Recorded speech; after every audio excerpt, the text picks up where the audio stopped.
In this guide, I will be showing you guys how to fix Claude AI chat not loading on iPhone after update. First, start with the simplest fix. First, close the Claude AI completely. Swipe up from the bottom of your iPhone, remove Claude from recent apps and reopen it. After an update, apps often get stuck on a blank screen or loading loop, and restarting fixes that instantly.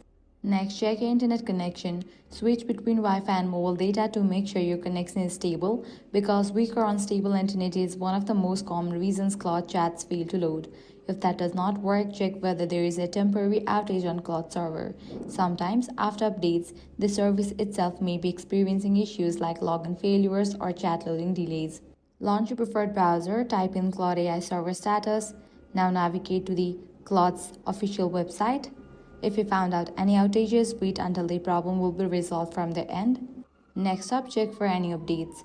So launch App Store or Play Store. Search for the app Claude. If you see the option update, click on it. Likewise, launch Claude. You can sign out and sign back into your account as this refreshes your session and can fix stuck loading screen after updates. Lastly, if these solutions didn't work out for you, completely delete Claude from your device and reinstall it. And that's it. These are some fixes for Claude AI chat not loading on iPhone after update. If this guide helped you out, do not forget to like, share, and subscribe.